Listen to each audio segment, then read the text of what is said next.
2,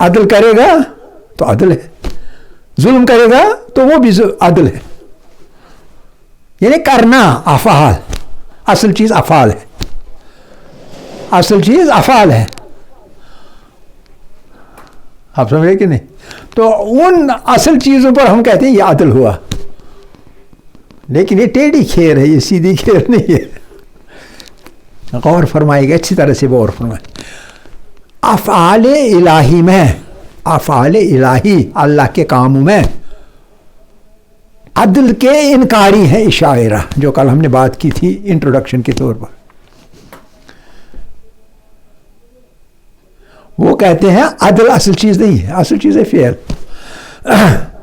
بندہ غلط کرے گا تو ٹھیک ہے، غلط ہے، لیکن اگر اللہ کرے گا، صحیح کرے گا تو ٹھیک ہے، لیکن اگر غلط کرے گا تو وہ بھی ٹھیک ہے.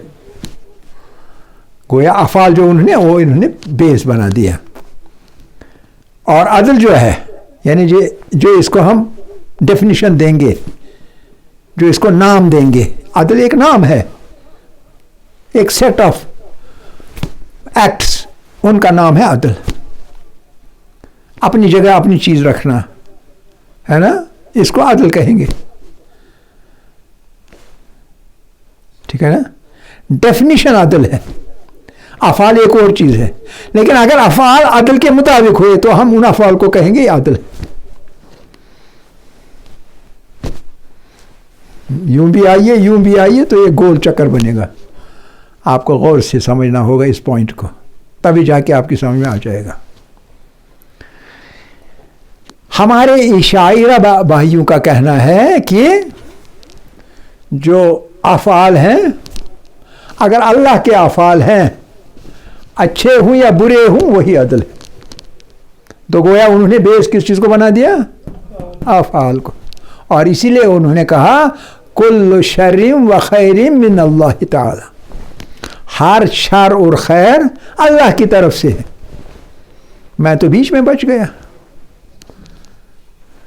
سمجھ رہے نا؟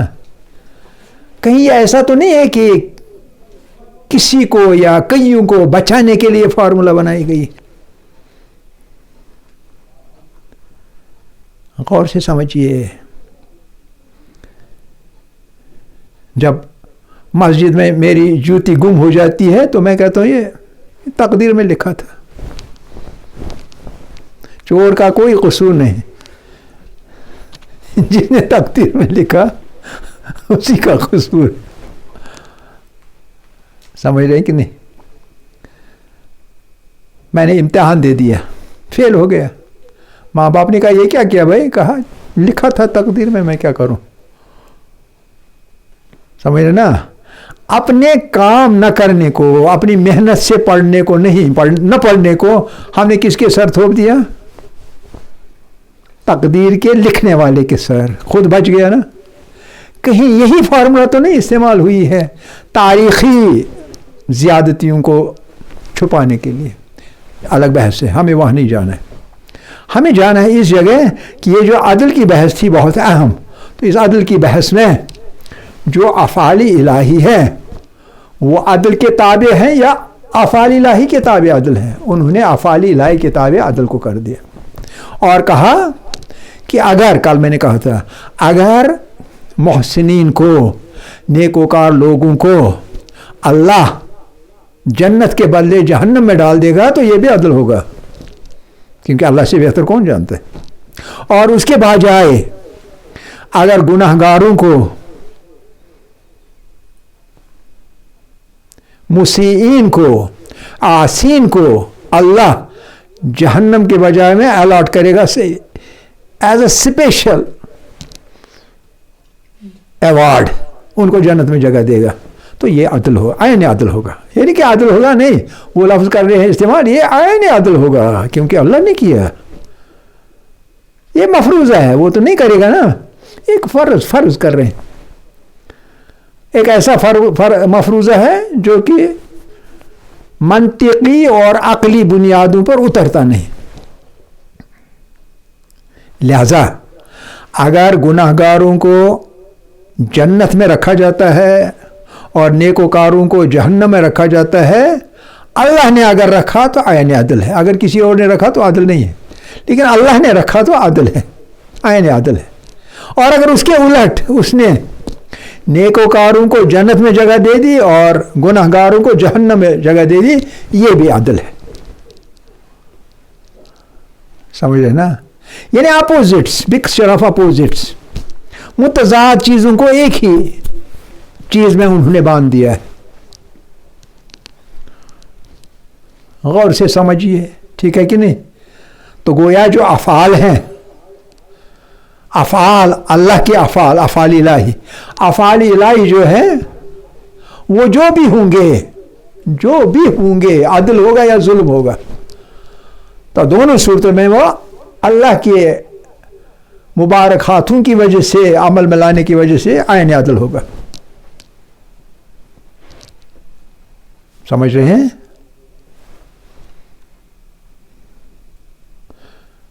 تو گویا ایک ایسی بات کہہ رہے ہیں جو کہ منطقی اعتبار سے درست نہیں آ رہے، کیونکہ کائنات میں ہر چیز کی ایک پراپر پلیس ہے، پراپر ہر چیز اپنی خاص جگہ ہے، مناسب جگہ ہے، موزون جگہ ہے، پراپر پلیس پر۔ تو پراپر پلیس اس سسٹم کو، اس نظام کو الٹا پلٹ ہو رہا ہے اس بات سے کہ افعال اچھے ہوں اللہ کے تب بھی عدل ہے، برا ہو اللہ کا تب بھی عدل ہے۔ اور مفروضہ یہ ہے، حالانکہ حقیقت یہ ہے کہ اللہ کے ہاتھوں برائی کا وقوع نہیں ہو سکتا، اللہ کے ہاتھوں عدل کا وقوع ہو جائے گا، کیونکہ وہ عدل الہی ایک فریز بن چکا ہے۔ ایک رحم کرنا الگ چیز ہوتی ہے۔ اگر گناہ گار کو اللہ جنت میں جگہ دے گا، کوئی وجہ ہوگی، بلا وجہ تو نہیں دے گا۔ وجہ کیا ہو سکتی ہے؟ وجہ ہو سکتی ہے ریپینٹنس، یا یہ کہ سہون کوئی گناہ کیا میں نے اور اللہ نے دیکھا، وہ تو سمیع بصیر ہے نا، اس کو پتہ ہے کہ یہ عمدن سے نہیں ہوا بلکہ سہون ہو گیا، تو سہو کے طور پر امکان ہے اگر واقعی میرے سبھی اعمال ٹھیک ہوئے تو اس ایک گناہ کو اللہ بخش سکتا ہے، کیونکہ وہ غفور الرحیم بھی ہے۔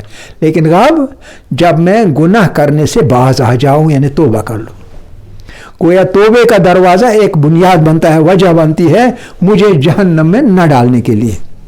اگر میں اصرار کروں گناہ کبیرہ پر نہیں بلکہ گناہ صغیرہ پر بھی، تو میں عدالت کے رتبے سے گر جاتا ہوں۔ گناہ کبیرہ سے تو عدل کے رتبے سے آدمی گرتا ہی ہے، لیکن اگر گناہ صغیرہ، چھوٹے گناہ ہوں، ان پر بھی مگر میں اصرار کروں گا، نہیں مجھے کرنا ہے، آج بھی کیا، کل بھی کیا، پرسوں بھی کیا، باز نہیں رہتا ہوں، توبہ نہیں کرتا ہوں، تو تب بھی میں عدالت کے درجے سے گر جاتا ہوں، مجھے عادل نہیں کہلایا جا سکتا۔ جس کسی کو پتہ ہو اگر میں پیش نماز ہوا تو وہ میرے پیچھے نماز نہیں پڑھے گا، کہے گا یہ عادل نہیں۔ تو اس طرح سے جیسی گناہوں کی نوعیت ہو، نمبر 1۔ نمبر 2، بندے کا طریقہ کار کیا ہے۔ اگر توبہ کیا تب اللہ بخش سکتا ہے، اور ہر وقت صبح شام ہم دعا کرتے رہتے ہیں، رب عاملنا بفضلک ولا تعاملنا بعدلک۔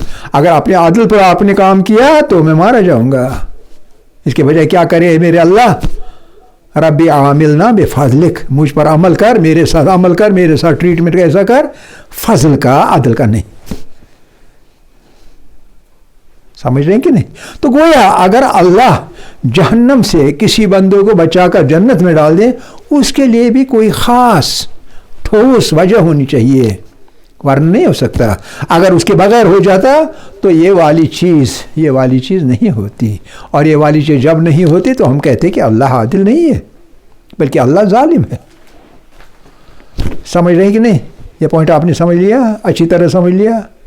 اب آپ نے یہ بھی پوائنٹ سمجھ لیا کہ اشاعرہ کا کہنا یہ ہے کہ افعال الہی میں عدل نہیں ہے، بلکہ افعال الہی کو نظر میں رکھتے ہوئے، خدا کے کاموں کو نظر میں رکھتے ہوئے، جیسے بھی ہوں، اچھے ہوں یا برے ہوں، جسٹ ہوں یا انجسٹ ہوں، جو کرنا چاہے وہ ہو یا جو نہیں کرنا چاہے وہ ہو، دونوں صورت میں اللہ عادل ہے۔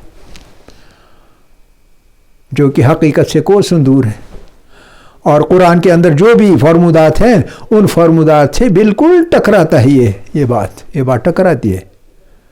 چونکہ وقت ختم ہو گیا، انشاءاللہ کل اس کے بارے میں ہم آیات قرآنی پیش کریں گے، لیکن آپ کے ذہن میں یہ بات آ چکی ہوگی۔ یہ پہلا پوائنٹ ہے، کون سا؟ عدل کے اندر عدل اور افعال کا آپس میں رشتہ۔ دوسرا پوائنٹ جو اہم ہے وہ ہے عقل اور تعقل کا رشتہ، اور وہ انشاءاللہ کل۔ آخر دعوانا ان الحمدللہ رب العالمین والحمدللہ اولا و آخرا و ظاہرا و باطنا۔